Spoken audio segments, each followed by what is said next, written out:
Hello and welcome. Today we're going to be using this extremely simple MP5A2. First of all, let's change our ammo to subsonic and our trigger housing to the MP5 SEF polymer contoured. Then for our handguard, we'll change it to the Surefire 628 LMF-B MP5 handguard. On that, we'll use the LM2BK visible light, the second option, the second longest. And then finally, we'll just use a Noveski style muzzle brake. If you wanted the no recoil gun, here it is.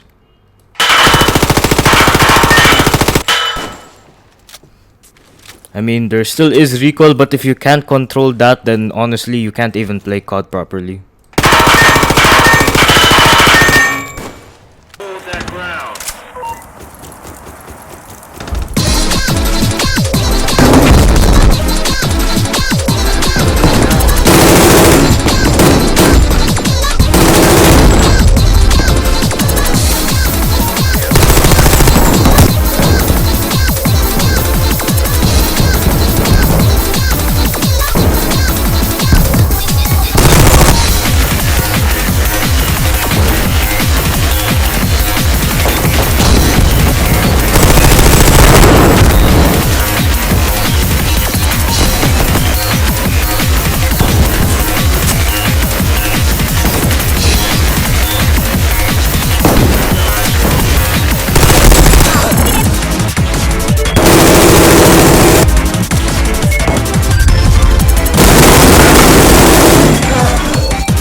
So what are my thoughts on this newly stock MP5A2?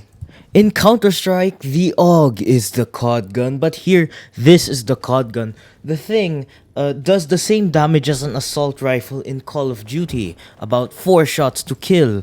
If I'm not wrong, that's a normal in Call of Duty.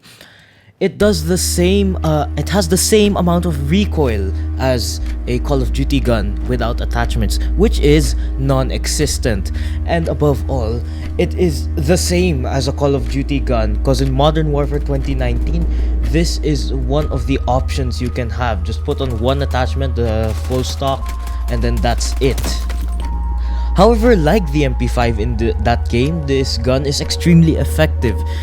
Not only are you able to run around with no recoil and effectively an assault rifle and kill everyone, but it is also pretty fun to use because you run out of ammo immediately, so you need to conserve your shots.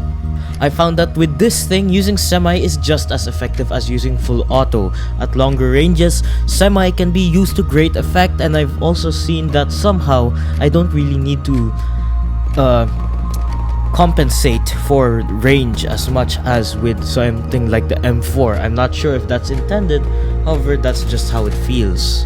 However, on the other hand, this gun suffers a lot from the 0.23 change because the game engine seems to hate this gun so much that you can't really fire and do full auto close combat with it unless you're in a best of the best situation, which is what happened here. However, that doesn't mean it's bad. It's still, in my opinion, the best SMG in the game because it balances fire rate with damage.